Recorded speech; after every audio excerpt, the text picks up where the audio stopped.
succeed if the Regional Economic Commission REX and AFTA protocols are addressed. He said it was important the AFTA Secretariat successfully implemented these protocols signed by the heads of state at the regional and continental level.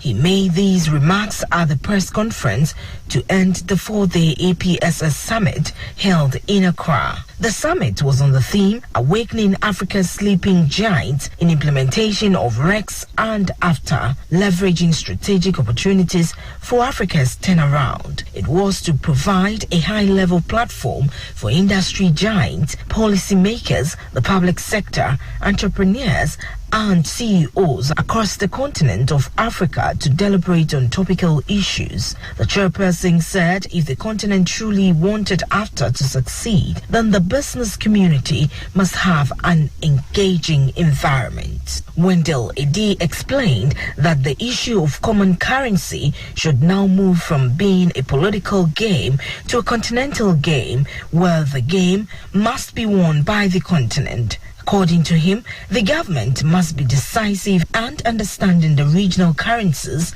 or common currency. Meanwhile, the president of the Ghana National Chamber of Commerce and Industry, Clement Osei Amwako, said until Africans come together, there is no way they can get to the destination of transforming trade facilitation on the continent. Osei Amwako stated that the chamber was committed to favorable collaboration with organizations interested in the fortunes of the continent.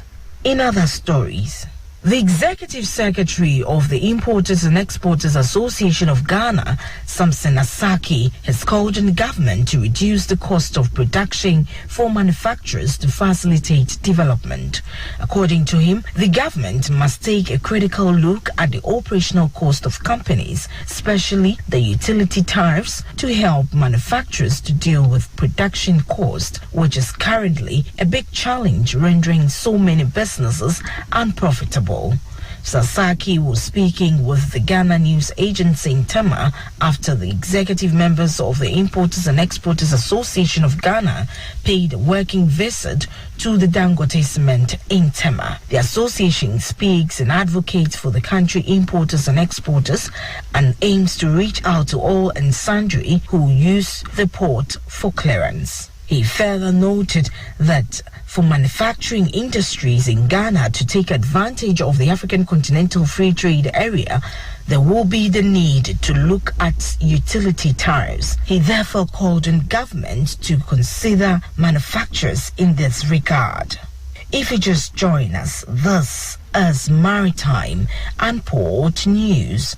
A fire broke out Saturday on a cargo ship known as the Zim Kingston that had lost about 40 shipping containers off the coast of Canada's Vancouver Island. The U.S. Coast Guard said in a tweet they are monitoring adrift shipping containers that went overboard after an inbound vessel en route to Canada encountered rough seas. The Canadian Coast Guard told the outlet some of the containers that fell held hazardous materials and that the agency would assess for any pollution threat and hazards.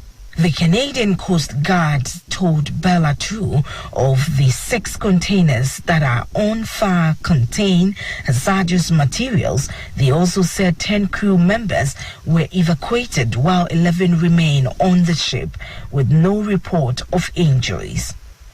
A federal advisory committee is recommending that the Biden administration work out a plan to give voluntary and paid truck driving jobs to active military, veterans, and National Guardsmen to clear cargo containers from congested ports.